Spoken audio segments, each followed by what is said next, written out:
This video is about Google My Business Suspension Prevention and Recovery, and these are some updates because I've shot a video like this before a couple of years ago or over a year ago, and they're regularly updating their systems here. Last year they had a phone number you could call. I think it was like an 800 number, and that was really great to be able to talk to somebody because talking to someone via email sometimes is extremely frustrating, especially in the reinstatement process where they say, you ask for a reinstatement and they say, oh, you don't qualify, and you're like, what do you mean what you don't qualify? And then they copy paste the same response, you don't qualify. Okay, I think I qualify. What do you mean I don't qualify? You don't copy paste the same, like the same response over and over and over and over again. And that is extremely frustrating because it's like, look, you're just wrong, and they don't care.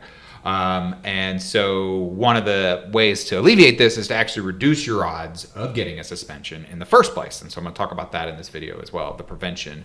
But let's first jump into the reasons for suspension. There's all sorts of variety of reasons. And some of them I'm sure we're not aware of, or kind of internal Google stuff that's kind of weird, red flags that can pop up, and it could be niche specific. So I'm not claiming that this is an exhaustive list of every possible reason. That's why I have the redacted there. You can have competitors report you. I'm pretty sure this has happened to me multiple times. You're outranking them, and they report you, and then they find some random thing about your business. And actually mismatched, something I remember, mismatched info. So the business name, this is actually something, business name is actually really important to the ranking. So I had an old client who just shoved in a bunch of keywords in there, and it ranked really well for a couple months, and then this was before he hired me, and then it got suspended. And so he was like, hey, he hired me to help get it back and then do SEO on it. I helped him get it back. And it wasn't ranking as well. And so he had one of his guys, without telling me, go in and add all that shit back in. And it ranked really well for a month. And then it got suspended again. And it was like, dude, this is why you got it suspended in the first place. So this is technically supposed to match your exact business name. But there's a little bit of leeway. I think you can do a little bit. You can add like a city to it, or maybe like one keyword or part of a keyword, and usually get away with it. I wouldn't ever do like an exact match. I would never do Dallas Personal Injury Attorneys as the business name, unless I had something to back it up, like some proof to say that was actually my business name. Here's something that doesn't get talked about enough, and I definitely know that this happens. There's a cascading effect when you have the same GMB. When you have an account full of GMBs, one of them gets suspended for reasons, and then what happens is there's a review of all or several of them in the account. I don't know if they sometimes I'll review all of them, because I've had weird situations where they're all kind of the same type of GMB. There's a dozen of them in there, and 8 of them get suspended over the course of a couple days. And then there's, for some reason, 4 of them don't. I don't know why. They're all the same. I don't know if maybe there's a different person reviewing each one, and one of them is lazier than the others, or one of them just doesn't care. But I've had other situations where I've had like 15 GMBs in an account. One of them got suspended, and then a couple days later, all the rest of them get suspended. And I'm going to talk about how to prevent that in this next bullet. Niche specific auto suspensions. A lot of times now, if you're in like a spammy niche, let's say like locksmith or something, you get a GMB, you request the letter for a GMB, you get the card, you put it in, it says under review, and then you refresh it like a minute later and it says suspended. This is niche specific auto suspensions. There's a lot of niches that are like this, where I think that their new process for this, or relatively new, is that you basically have to do a reinstatement for any new GMB, unless there's some other things that make them think it is they can trust you personally, your Google account, or your business. So I think fake reviews, if they see a bunch of fake reviews on it, that could get you suspended. Mismatched info on your website. I've had people say this doesn't get suspended, but it's like, I know that this gets suspended because I had a couple of years ago when I actually got some real answers from the rep, and because there was something that was suspended that shouldn't have been suspended, and there was like kind of like a national phone number and like the header of the site, but then there was an inner page with a different phone number. And so there were 2 different phone numbers, and so there was a mismatched phone number, and they said, hey, you can't have this phone number on here. And that was I don't know if that was why I got suspended or if it was the reason that was keeping it from getting reinstated. But just having mismatched info, I think can at least trigger some sort of review process, be it automated or not. Okay, so what we want to do is we want to reduce the odds of GMB suspension. And now this isn't guaranteed. There's nothing you can do to be guaranteed here. And this is a little bit like if you've ever played poker, Hold'em poker. You start off with 2 cards. The 2 best cards you can start off with are 2 aces. And if you push all your money in before you see any more cards, that's a good decision because you have the best hand possible at that point. You have the best odds, but you can still lose. Even to somebody who shouldn't have pushed in their chips with you, you can still lose. And same thing with GMB suspensions. You can give yourself the best hand possible, but it doesn't always work. But it helps to do these things for sure. And as I alluded to before, 1 GMB per Google account and 1 Google account per GMB. I cannot emphasize this enough. Clients never want to do this. They always either they don't hear the right thing, or they don't hear what they don't want to hear, or they don't want to do the work, or whatever. They never want to do. They always want to just share with my Google account, my own personal email. You don't want to do that. As I mentioned before, if let's say I've got all my clients in one account and one of them gets suspended, it can get them all suspended. I just want you to envision having 10 clients and having all their GMBs get suspended overnight for all of your clients. How frustrating that would be and how horrible it would be. Don't do it.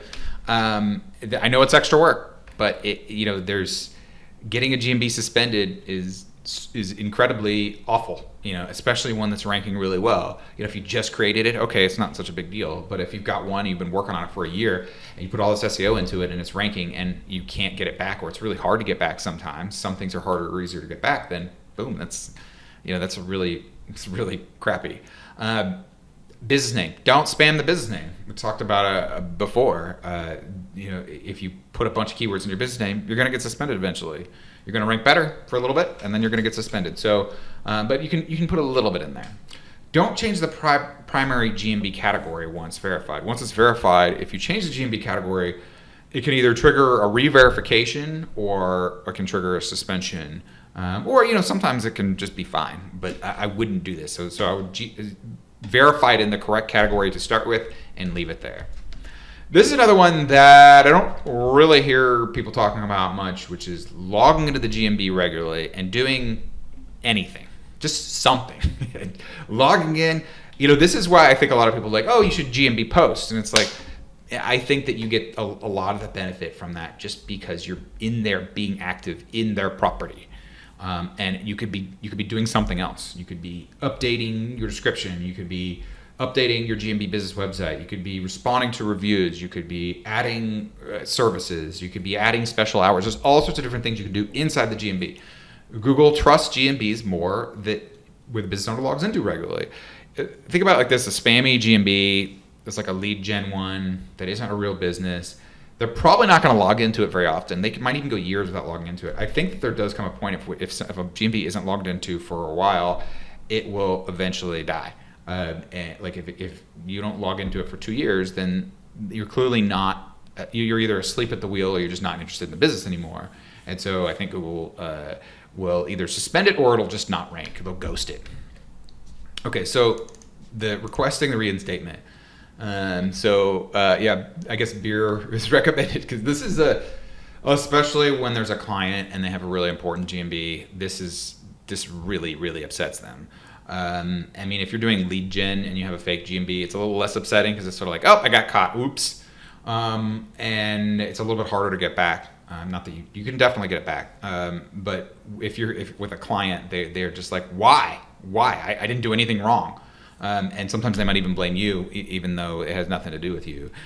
I've had client GMBs just for random reasons who I don't even know why. And then we can get them back pretty quickly. But sometimes if they're like in a niche that's a little spammier, or the situation is just a little bit more complex, it can be harder to get back. You don't always have to attach proof. I've done one that I didn't attach any proof and it worked just fine. I got a client back really quickly. I think it was because it was really obvious that this is where he was at. I think he had like really good pictures and stuff like that, and so that really helped. So, if you have good pictures on the inside, maybe I should have mentioned that above as a reduction. If you have no pictures of your location, that increases the chances of it getting suspended. And also having a bunch of pictures, likewise, on the flip side, reduces your chances of getting suspended. But here's some of the things that they'll ask for, or that I know that you can give them, and it can help with proof. I can't guarantee you that this will always work, because again, there's some discretion that's up to the rep, and who knows, what exactly their guidelines say. And so, but also, they can kind of pick and choose, and maybe they just like hating on people sometimes. I don't know, their girlfriend or boyfriend just broke up with them, and so they're upset, and so they're taking it out on you.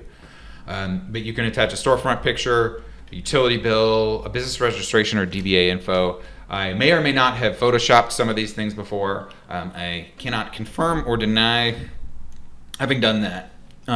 But these usually work really well if you need to pull this out. But sometimes you get a response, as I mentioned before, that is extremely frustrating. It's just the same copy paste. You don't qualify over and over and over again. And it used to be if I responded certain ways, I could actually get a human response. It seems lately like that is harder and harder, to where in a very recent case, I could not get a single human response. It was just the same thing copied over and over and over again. And it basically said, oh, go to the GMB Support, where there's like a contact GMB Support email that you can do, and then they'll take it from there. Well, when I do that, then there's no response to that. So there's a little bit of a weirdness here going on. I don't know exactly if they just are flooded, or if you have to attach just the right stuff, or they just ignore you. So there's definitely some updates that will need to be had here. And again, they're always changing their systems, or they're regularly changing the system. So even if I had knew exactly what their systems were right now, I can't guarantee that it wouldn't be different next month. So that's why when I request a reinstatement, if I have something like this, I'll try to put it in there. And I'm making this more of a priority to go ahead and put something like this in there at every reinstatement request. Again, if it's like really obvious, it shouldn't necessarily be required. But if it's something where especially a spammy niche, you're almost certainly going to have something like this, or else you're going to get stuck in a loop with them. Again, with the GMB Support, they're going to ask for proof. I do think sometimes you need to be patient. Sometimes you get these back within like a day, and that's great, within 24 hours. Or retrying. Technically, you're not supposed to request a second reinstatement. They want you to go back through the GMB Support contact. So I don't know if sometimes you can request a different one. They're changing things by retrying. I mean, doing what they say, which is go through GMB Support. I do think that there might be a way in which you could retry and just say, oops, I forgot. If they say, hey, you already submitted one. Okay, well, I forgot. There's no reason. That's not like I don't think they can't hurt you anymore. I don't think. And again, like I mentioned, they're regularly changing it. Now there are some backup options for reinstatement. It's not really reinstatement. I have a method called GMB Resurrections that I taught once, and I think I might release it again. If you get on my email list, you'll know. If I do, I'll do it pretty soon after shooting this video, within the next couple months. And then also kind of there's like a sister concept, the GMB Get Out of Jail Free cards. So there are ways to get back GMBs without a reinstatement request. There's a loophole that I've found that works in a lot of circumstances, but not all. And it doesn't require interacting with GMB Support at all, which is one of the best parts of it. But there are some downsides to it. Anyway, if you want to know about that, then I'll put a link to get my Maps SEO master plan. You get that. That'll take you to an opt-in for my email list, and if you get on my email list, you'll get an email about this when I do release it. So, thank you very much. Let me know if you have any questions. Please leave a comment below if you have any questions. Like and subscribe and click the bell for notifications for more videos like this. And have a great day. Bye.